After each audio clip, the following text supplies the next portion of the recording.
so important to be in creative community, right? With people who are not just poets, but all different kinds of creatives, where you can collaborate, where you can tap in, where you can see what they're doing, and it opens up something inside of you. I think ekphrastic work is so beautiful and so powerful and gives people so many ways into what each of the artists or collaborators are doing. This is People and Their Poems, a podcast about the poems that make a difference in our world. People and Their Poems is presented by Oronog Mountain Publishing. Thanks for joining us today.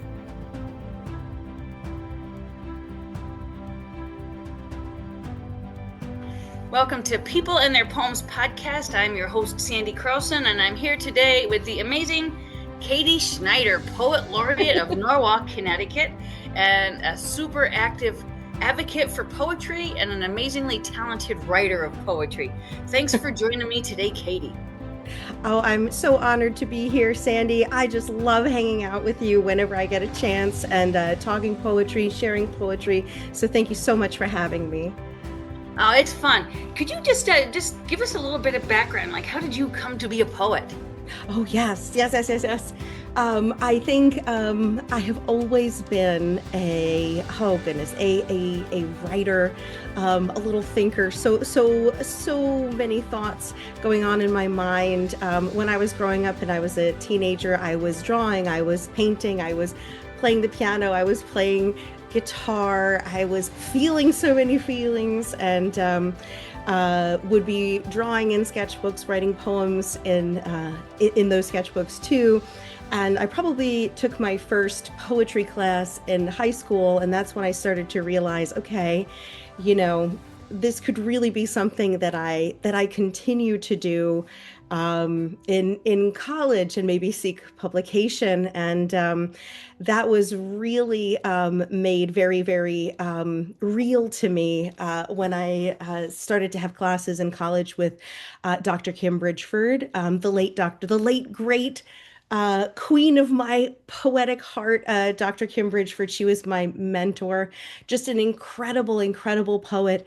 And she was the one who made me realize, like, yes, absolutely, like this is something you can do. You can have publications, you should, and you can build a manuscript. And when I was graduating from Fairfield University as an undergrad, she was working with other faculty members to form the Fairfield University MFA program, which has become such a humongous part of my artistic life because she invited me to apply, and I was like, I will follow you anywhere, Kim. And so I of course, applied there as soon as I finished my undergrad, and really developed and honed my skills. There, I met so many incredible people. I met my dear, dear friend, Chris Belden, fiction writer Chris Belden there, and really had this experience of writing community for the first time that I've been trying always to recapture in my own events, and the different kinds of communities and events I've created with Chris Belden, and also separately on my own during my poet laureate tenure.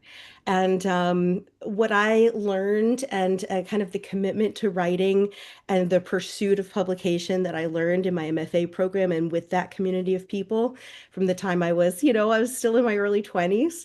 I just really carried that through. And despite kind of having some difficult periods and in my 20s and 30s with job things and financial issues, I really still did keep my journals going, keep writing, keep sending things out, and then trying to reconnect more with community. And my first book came out in 2019 from Finishing Line Press. That's I Used to Remember the Story of How, put it in front of me because of the blur. And I'm so proud of that. So many of those poems represent really the goal of my poetry at first, which was to have very authentic and very deeply felt poetry from a very human but also faith-based perspective. And in the years since then, it's been very, very important to me that my next manuscript represents really big transformations that I've gone through, both in my spirituality and in my understanding and participation in social justice issues. And so I am very, very proud that Breaking the Fever, my second manuscript, which I kind of call an awakening in so many ways, and which I'm so excited about in the ways that it is really fearless about some really painful things. I'm so proud that that is coming out and is coming out from the Northeast Coast Press as the pilot book slash guinea pig book of my very own press, coming out of the Northeast Coast project that I have, where I've developed this beautiful literary journal and now am developing this venue for people's manuscripts. So that is my wonderful history, and I'm so proud of it, and so grateful that I've gotten to do so many special things in poetry, and that set me up for such a beautiful future in poetry as well. So thanks, Sandy. Absolutely. And I remember meeting you at a vineyard, right? Ed Lent had Yes. done an event in 2021. We were coming out of COVID. We were actually able to be in rooms with other humans. We stopped being these animated postage stamps on Zoom calls, right? And Yes. I remember you went from table to table and you were collecting contact information, putting it right in your phone, because you and Chris were hosting weekly Yes. online poetry readings. And they were so, and you are such a joyous person Thank you. and welcoming, and right out of the starting box, as soon as the masks were off, you were hitting it, right, and I making was it hitting happen the for road. people. I wanted to meet as many people as possible. And, I, like I said, that experience of the low residency MFA where you're totally remote and then you come together for these periods each year. I was with such a wonderful group of people that I was always trying to recreate that. I'm like, this is what writers need. They don't need to be together all the time. They need their space to marinate and write. But when you do have a chance to get together, bringing so many different genres together, age groups, backgrounds, experiences, styles.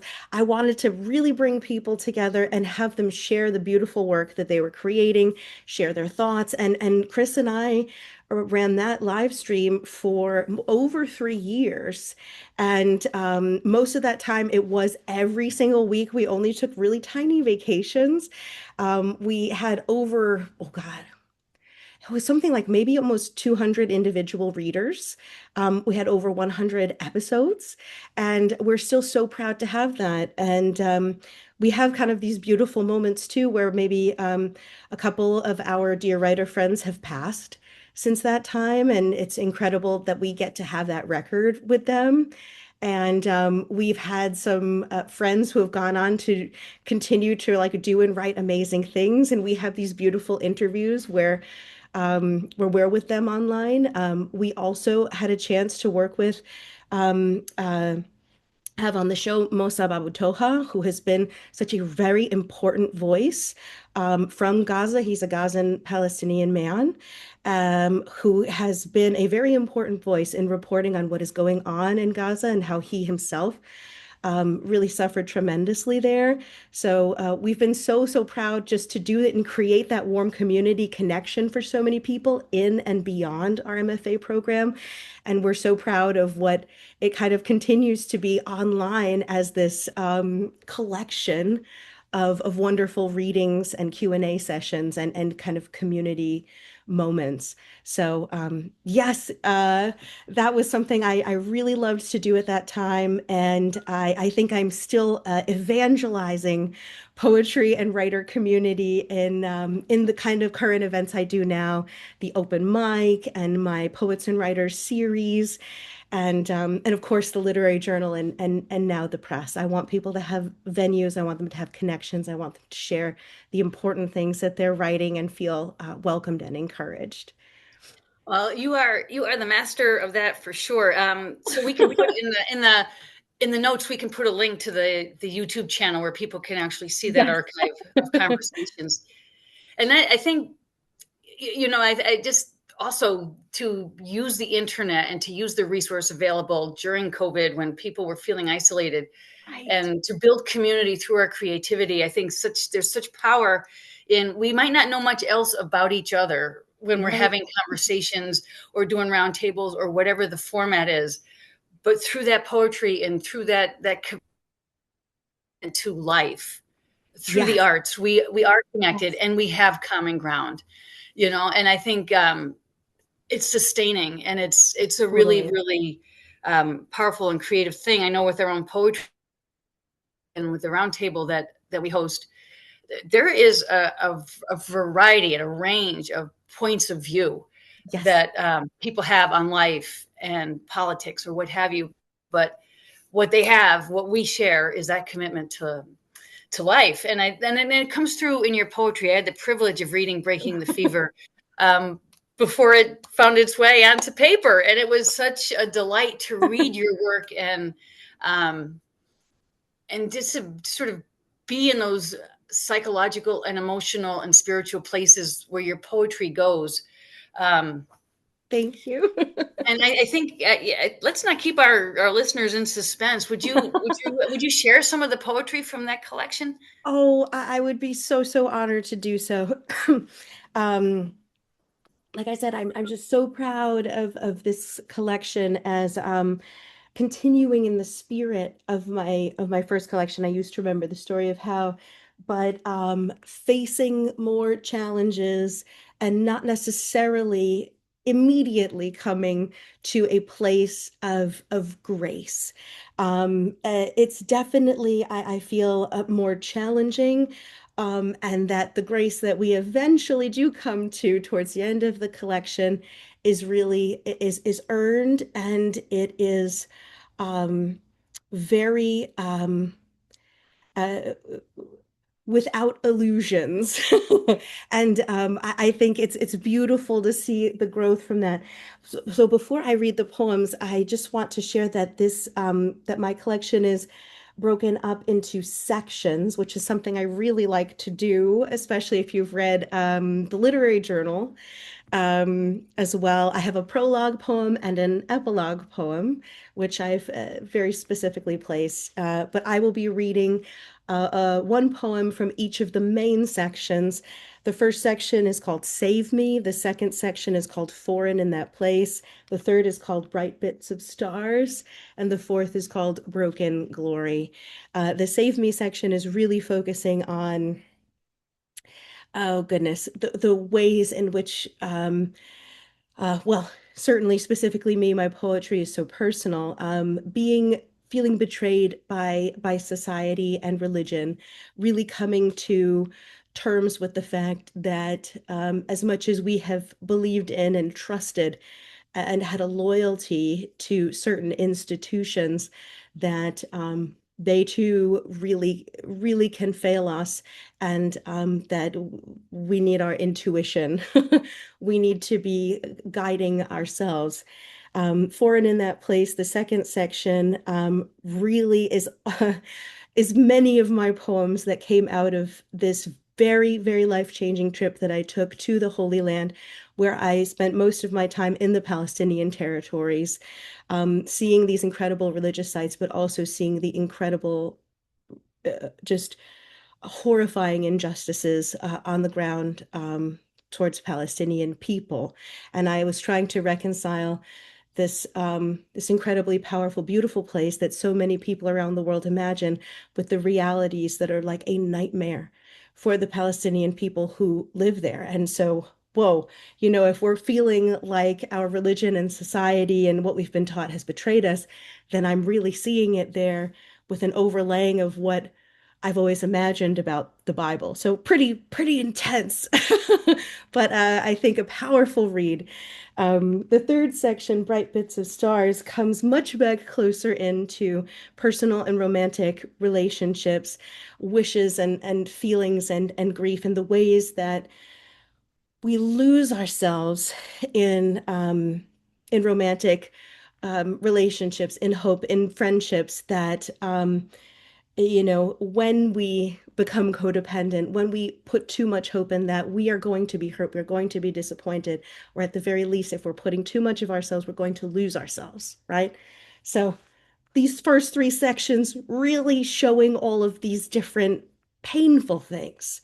But we do have a return to grace in the last section called Broken Glory, where there is a return to the true self and a removing of the illusions. And they're much shorter poems. You can almost feel that they're a bit exhausted, but it is that feeling of, okay, I've woken up, I've moved past that pain. I'm living in that resurrected reality and kind of taking my first steps in it. So let me get to the actual poetry. I'm so sorry, Sandy. I'm such a yapper. So the first poem I'll share with you is Prayer at 32.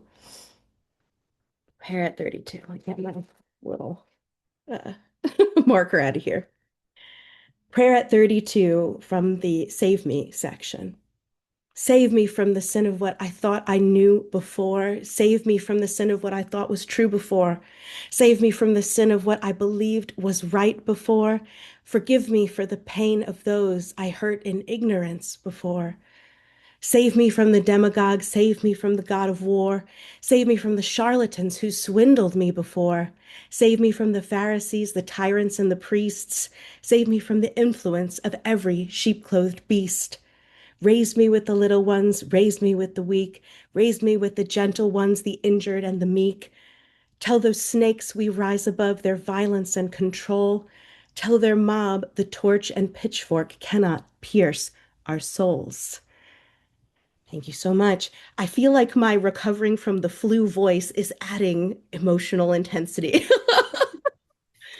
which which is really important. This is a poem that really speaks directly to that transformation um, of kind of being uh, so loyal to a certain religious worldview that you don't realize that it's you're actually hypocritical to the loving compassion expressed in that worldview, and wanting to dissociate yourself from that way of living that worldview, which seems so incongruous with the teachings of Jesus, specifically since I'm talking about Christianity, um, and kind of pulling oneself away from that.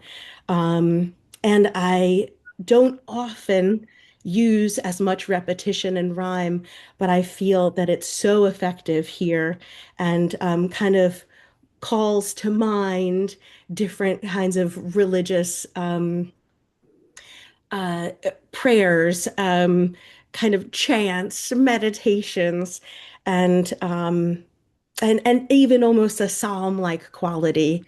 Um, so yes, yes, yes. I will move on. But Sandy, did you were frozen for a minute, but you've snapped back to life. So I want to make sure you get a word in edgewise because I'm such a yapper. While you were reading, I turned off my camera and my microphone so that it wouldn't, I try to cut back on how much bandwidth I was drawing on. But I think what strikes me about that poem, the sin of what I thought, the sin of what I knew, the sin of what I believed, that you're squarely owning what is hubris, right? We think we know stuff, and Right, we know enough to be dangerous, and we are those sheep-clothed beasts when we act out of right. what we think we know. And I think also the poem and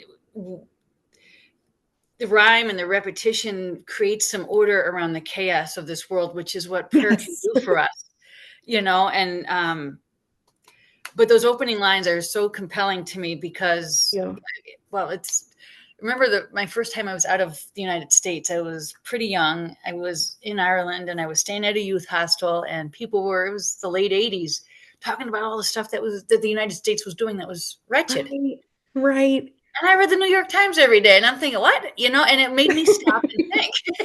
Thought I was informed, but it made me aware of how much I didn't know and how valuable it is to seek perspectives outside my periphery, to turn my head left and right and see the larger Right. world. And so thank you for that Thank beautiful you. poem. I Okay. think it's so important. I think, we're living in a pretty challenging situation in our society right now on many, many levels. And I think one thing that's really important is that if people realize that maybe their thoughts or their votes or the people that they have supported, if that has been misguided, if that has been wrong, to own it, to have the bravery to change, to have the bravery to say, you know what? I was wrong about this. I didn't understand this. If you're someone who has just in the last 2 years gained an understanding of, for example, what has been happening in Gaza and how terribly unjust the situation is for Palestinians in their homeland, that you don't hide it, that you don't bury it, that you just don't like keep agreeing with other people and hiding the fact that you disagree. It's a very brave and very, very important thing to admit, you know what, I was wrong, I didn't know, and to have the bravery to do the right thing, even if you feel like you're the only one in your community or your circle who is stepping out of that mindset. You are really, really not alone. And that is really important, I think, for turning some nasty trends around. We have to be willing to say, I was wrong. I understand now. I want to change. And especially if someone is a Christian, especially an evangelical Christian, um, this is something that we're telling people to be brave about all the time in church. Like, own it, admit it, and there's unconditional love on the other side. Like you can change, and there's forgiveness for that. Really live that when it's hard. So I'll stop preaching now, Sandy. Well, I'm totally with you on that. I think, and it's I just a know you are. reminder that we are not our thoughts, that a thought is it's a tool that, and but it's only a tool, and so anyway, 100 let's, million percent. I have yeah. more poems I must read. Okay, let's hear your next poem from part two. Okay, okay. And Well, myself again, just to keep things from. oh. All right. So this is the poem that I'll share from Foreign in That Place, which is a section full of poems that came out of this trip to um, Palestine and also partially, of course, in the state of Israel. This poem is called City on a Hill. It begins with an epigraph from Matthew 5:14. You are the light of the world. A city on a hill cannot be hidden. I am a city on a hill. I know what Jesus meant. I saw it myself. I saw the cities on the hills in the Holy Land. Out of the terminal into the van, we drove through the night, Israeli street to Palestine. I saw the cities on the hills. They sparkled in the black ore of the crisp January sky, exposed, twinkling, bright. I am a city on a hill, eyes fixed to the window. And when we crossed the army-guarded checkpoint into the town, the scene came more to life. Christmas decorations strung up across the streets, parallel parking, car beeps. I swear I saw a man riding a horse, inexplicably. The driver made friends with me. He stopped to buy kunafa. We ate it as he drove with sticky fingers. And there I was in a hotel in Bethlehem, moved from a basic room to one with a balcony. I could see out from inside the city. Each day I looked out, I walked around the ancient places and the newly built. I thought about what it means to be a city and a light. And what are all these structures and things except dust not yet pounded out? And what really matters except the lives of the people who live now? And if this was the longitude and latitude where Christ was born and is no more, then ours are the mortal bodies that hold the holy wisdom and the option to conjure life with its power. People are the only holy cities, the contrast in the silent night. We are the living truth cast on the screen of time. Thank you. Thank you so much. And actually, I saw some incredibly beautiful scenes. It was the first time since the beginning of the war in Gaza that Bethlehem was open for Christmas celebrations again. And it's really just so beautiful to see that and to see people gathering in Manger Square where I was. I actually have a poem about it. And it's just so wonderful to see that happening again. But the reality still exists that mere miles from where Manger Square is, that there is a separation wall between the state of Israel proper and the Palestinian territories, checkpoints that cut it off from all different points, separate roads for Palestinians versus Israelis. And even when I was there, as an international tourist, I was allowed to go places on Palestinian land that Palestinian people couldn't go. Um, uh, Even when I was riding a bus from Bethlehem to Jerusalem, all the Palestinians had to get off the bus. And I was able to just sit there and show my passport. It was crazy.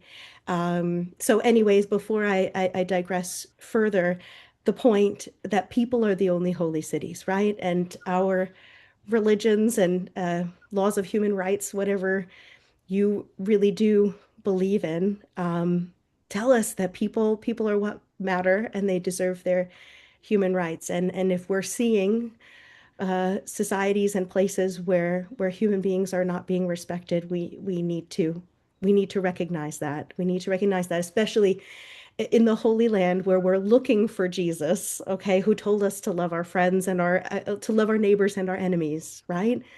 How are we treating people, right? Are we just there to see these old stones and imagine nice things that are personal to us, or are we there to live, what we say that we believe? But anyways, I'm preaching again, Sandy. No, no, it's amazing, and like I told you, my family we're in Cape Cod right now as we're having this conversation, and you think the people who got off that little wooden boat Yep, and 1620, and they wanted to be that city on a hill because they wanted something better for themselves and thought things could be better. And right.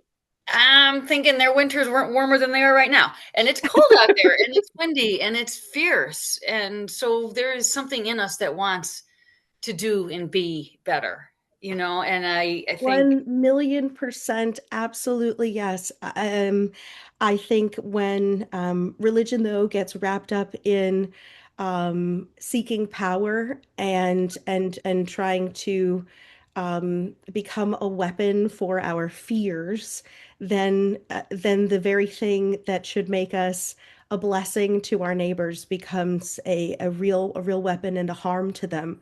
And so I think, many Christians have set out with really beautiful dreams and ideas and have done a lot of good, but have also caused harm when when certain ways of being went out of perspective to what we should be focusing on. For absolutely, when sure. I think people get too wrapped up in their systems of believing, and again, it's an idea. Yes, Interpretation, it's a tool, you use it to understand better now. And I'm having this thought when you were talking about Manger Square, if we wore babies around our necks and remembered that it's about our most vulnerable selves and making that right, available to other people and right. trusting that we'll be cared for, um, that if we trust that other people will keep us safe, they might feel mutually willing to take risks and to build something better.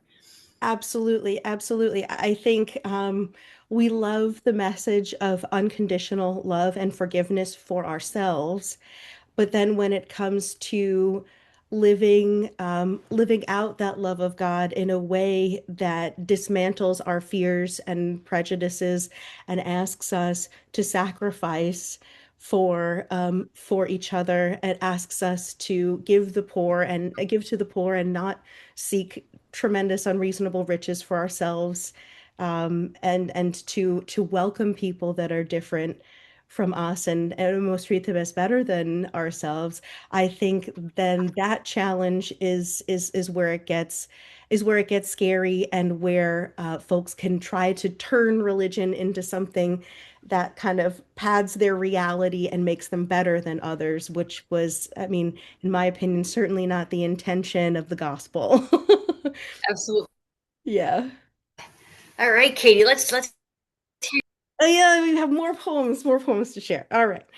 So this poem is from the third section, which is really tapping into relationships and kind of certainly many beautiful aspects about them, but the ways in which we also can get lost in them, especially, um, in my different experiences, absolutely.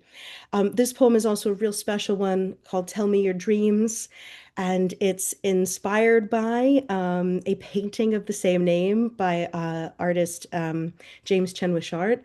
The painting is a skeleton in a void that looks like it's bending over to kiss an unseen other, and there are just flames bursting out of the head of the skeleton, multicolored flames. It's really powerful. So try to imagine that. As I'm reading this, it's also a villanelle. Tell me your dreams. For love I lean close, bare bones on my knees. Tears melt to ether, been waiting for you. Let me kiss you as you tell me your dreams. My mind lights, bursts with color when we meet. All ridges of spine, hungry ribs, they knew. For love I lean close, bare bones on my knees. How touches and words conjure galaxies, where bright bits of stars, red, yellow, green, blue. Let me kiss you as you tell me your dreams. In intimate darkness, where we are free. I am your safe curve, tell me what to do. For love I lean close, bare bones on my knees. A thread connects my wishes to your needs. You hear the long-held desire come true. Let me kiss you as you tell me your dreams. It's the portrait of how you ignite me, of how I give, and just this is the view. For love I lean close, bare bones on my knees. Let me kiss you as you tell me your dreams. Thank you so much. This poem we was written in a collaborative ekphrastic project that I did with James Chen Wishart and my friend Dave Robertson. And it features a beautiful time-lapse video of James painting this painting, a voiceover of me reading the poem, and just really powerful music by my friend Dave. And this is the kind of thing that's just magic when you have a three-way collaboration that just works so beautifully. And this is definitely something I'd like to do more of in the future.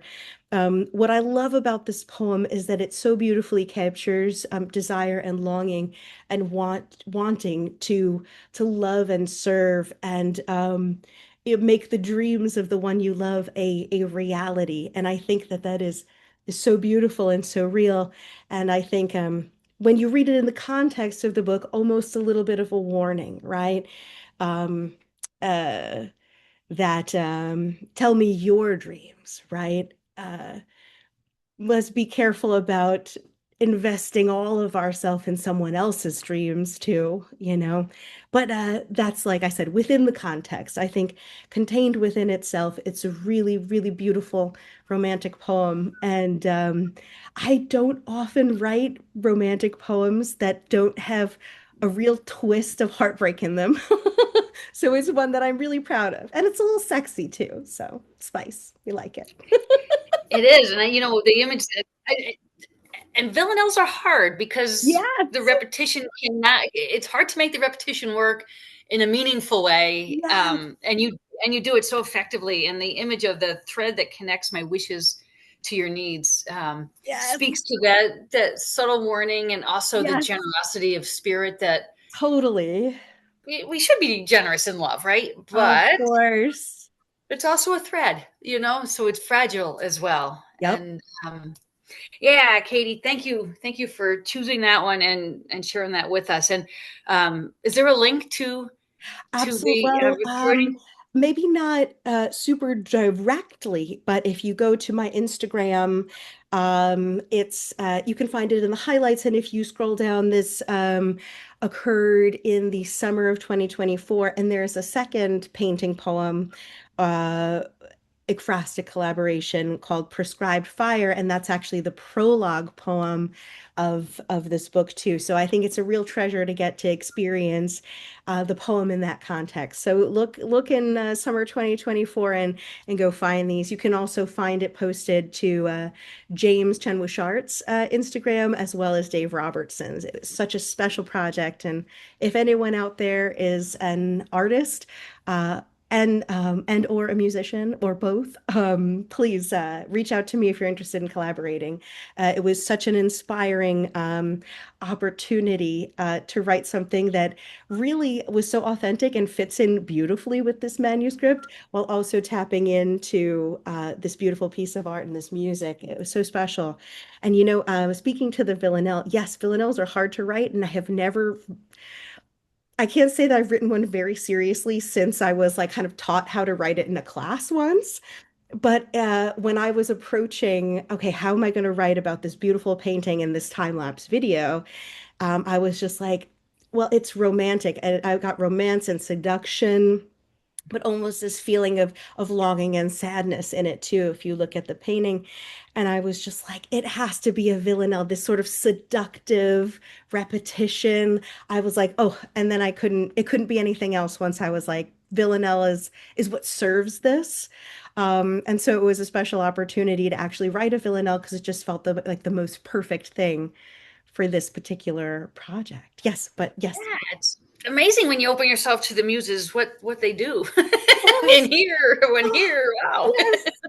Yes, Amazing. absolutely. And I think that's why it's so important to be in creative community, right? With people who are not just poets, but all different kinds of creatives, where you can collaborate, where you can tap in, where you can see what they're doing, and it opens up something inside of you. I think ekphrastic work is so beautiful and so powerful and gives people so many ways into what each of the artists or collaborators are doing. So I think it's so good to be in that community because you will get inspired, you will get so many ideas. And I know it's really tempting to just kind of like stay in solitude when you're writing, but the more that you do get out there and connect with people, the more that you will find more of yourself because there was something that tapped into it that wasn't already there. Yes, okay. Yeah, and ekphrastic work with living artists and current galleries is super super rewarding. And I'm as a writer, I'm always approaching it from the writing side, but the connections you can make with those artists, it's profound. And Yes, the, they're so appreciative of the fact that you saw into their work something, and it might not have mm, been their intention at all. right. Um, but it opens up worlds in It both directions, and it totally creates does a open up worlds, and it brings people new audiences, right? People who would have never known about James Chenwish art through me and my poetry and the collaboration with him, like, oh my God, I need to check more of this out. This is awesome, right? And likewise, folks from the UK who are fans and friends of James, like, whoa, look at this, look at this interesting poet, look at this interesting digital music producer. It's a beautiful way for artists to connect and support each other and bring each other new audiences. It's always also my goal for poetry to be accessible. If it's only ever in a book or sh read and shared in one kind of venue, then we are missing so much power and connection to people. And I think it's just one of the many ways that if you can have poetry on the page and in your ears and on your social media and in a fun restaurant or a club or a cafe and the library and these other cool places and festivals, like poetry is in us all the time and it should be everywhere. And there should be ways in that really, really connect with people. So it's part of that too. Yes, the first and last public art, right? That's where poetry had its Amen. beginning and keeping it going. Totally. Can All we hear your right. I first got poem? one more poem in here. Let's go. I could just hang with you forever, Sandy. I was so looking for we originally planned this for December 17th and I was so sick and I was like I can't be sick to hang out with Sandy. I need to be able to fully enjoy this and I still have a froggy voice, but I anyway, am so glad you're better, and this is the day. This is the right day, you know. this is the right time, Sandy. That's right. That's right. So the last poem I'm going to share with you is called Micah. It's from the Broken Glory section and uh here these poems represent the kind of many different ways that we're emerging from transformation, traumatic change, worldview shifting change, um, and these different poems represent different scenes and images, um, and moments from that. So Micah, fragments of Micah shimmer in the forest on the steep side of a hill. Paper-thin flecks of it shine in the sun, translucent insect wings. You dig out the biggest pieces, layered ones edged with dirt, and hold them out in your hands like precious shards of broken glory. Thank you so much. Um, this poem actually comes from a very long time ago. And I think it so beautifully represents, um, you know, pulling, kind of pulling the pearls out of the mud, right? These beautiful, delicate layers out from the dirt. And it comes from an actual experience I had where I had a friend who was just enamored with the fact that on this certain hiking trail, he was able to find mica just, and you could just pull it out. You could just pull it out. And that's what he did. He showed it to me. And it, you know, that's the danger of being friends with a poet. Like you do something once and then it becomes an eternal metaphor for the poet. So, you know, the enthusiasm of finding this and then showing it to me, it became, like I said, just this eternal metaphor for, you know, um, of kind of pulling the beautiful, precious, um, lessons and essence and heart of things out of the dirt, right? It's still there. It's messy. You know, it's not in its final form that you would show in a museum or keep in your house. It's, you know, covered in debris. And but it's a treasure. It's fragile, but it's a treasure. It's that broken glory, you know? And I think it's just such a fantastic metaphor that that I saw and that I felt and that was so representative of that feeling and how you see yourself after coming through a real traumatic time. That it's something that you are so proud of, despite having gone through all of that, and it's still beautiful, though fragile. In the end, I wrote that particular poem so long ago. It was first published ages ago, and it couldn't sing more in this last section of this collection, which really represents a much later period in at least in my life when I read it as a person who kind of knows where all of it came from. But I think it's just perfect. And I have several poems in that section that kind of come from sort of earlier in my own personal transformation that speak just as much to kind of the resurrected self as it did to me when I first wrote it before I had kind of gone through quite as much. And I think that's something that's so beautiful. I think one of your questions, Sandy, was like something like what have you like learned from your poetry, which I think is a really cool question. I think that was one of your questions, is that my poems will speak to me over and over again. And I think when you are able to really tap into the essence of what you're writing and what it means to you, what it represents, that it will always have that power. Um, Especially because poetry to me is almost like just being a medium of what is meaningful to me. It's almost like writing my own scripture in a way, not to get too woo-woo, but the way that a scripture is sort of eternally meaningful and becomes more meaningful as you continue to live your life and you're able to tap into it in different ways. I feel like my most inspired poems that are really tapping into that or have been able to tap into these kind of eternal truths for me continue to resonate, and therefore sort of the resolution of this book, sort of the end of the arc here, includes a few poems that were originally written so long ago because they resonate maybe even more now. So I hope that makes sense. It's kind of poetry is a real magical thing for me.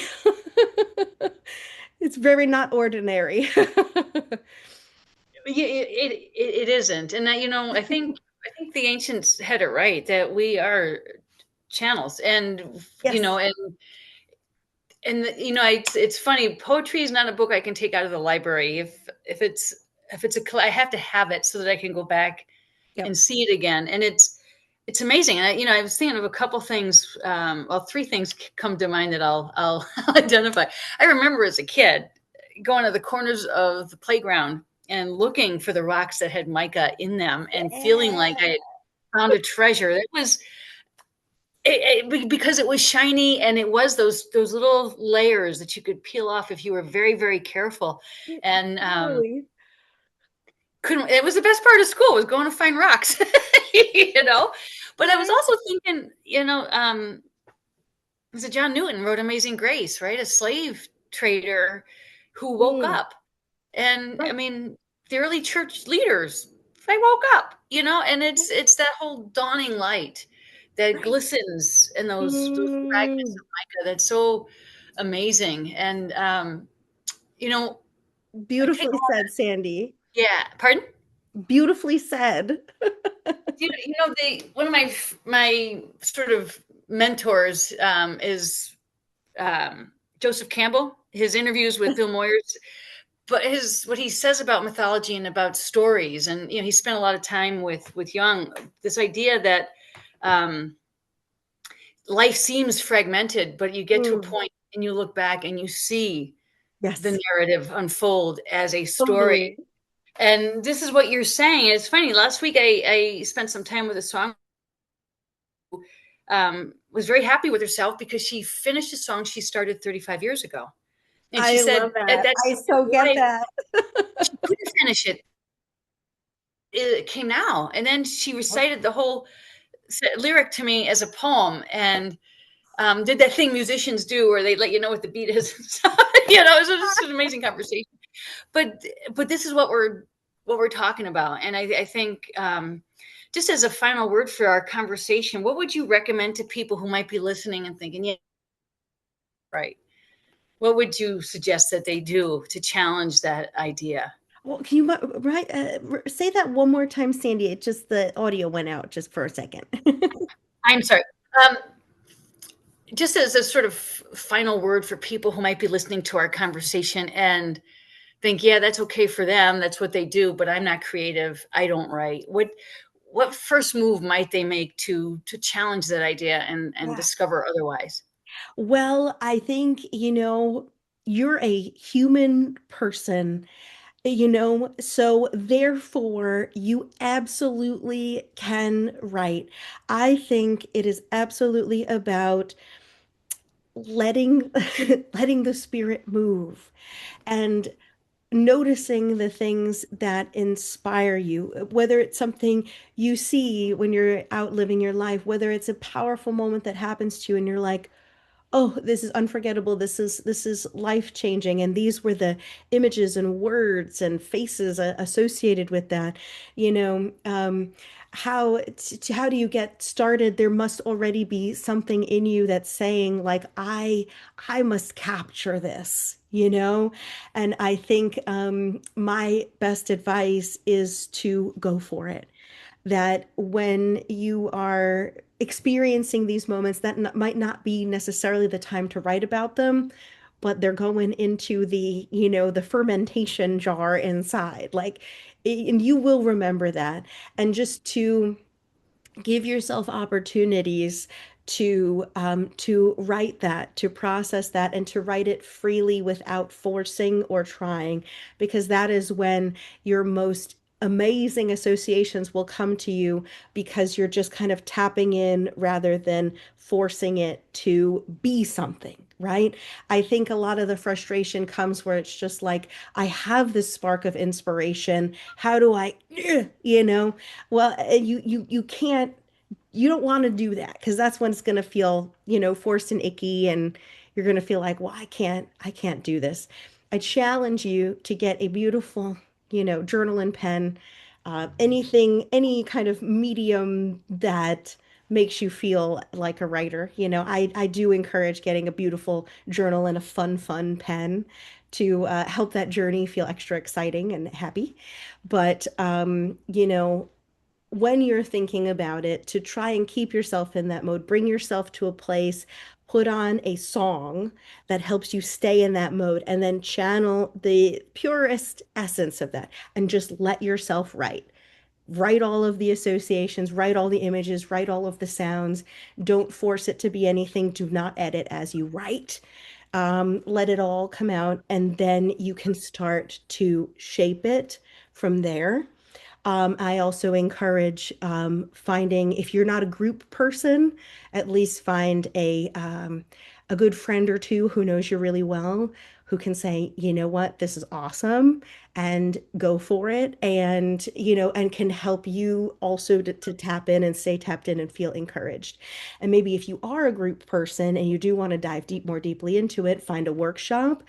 You do not have to have an MFA to be a poet, but it's an incredible place to be if that's something you want to go for. You don't have to have a whole manuscript written to apply to something like that, but just to kind of trust yourself. Like, if you have the inkling and the urge, then you are a poet. It's just about making those beautiful poems happen, and following kind of where the spirit moves, and honoring that moment by freely writing and leaving the editing to later. And come to my events, get inspired, meet people.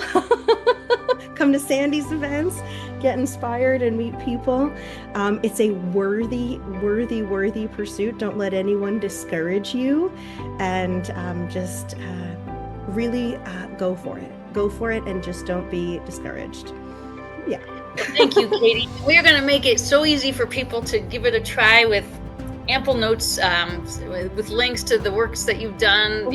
your podcast, and people can see from the safety of their computer Yes. what fun and what energy and what possibility is there. It's Absolutely. all right. Thanks, Katie. Appreciate your being a part of People in Their Poems today.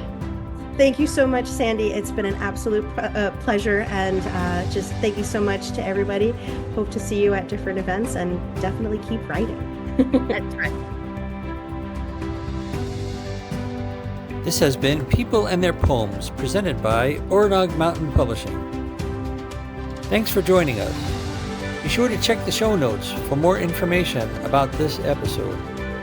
Visit oronogmountainpublishing.com for more information about our services and writing opportunities. And visit peopleandtheirpoems.net to learn more about the podcast.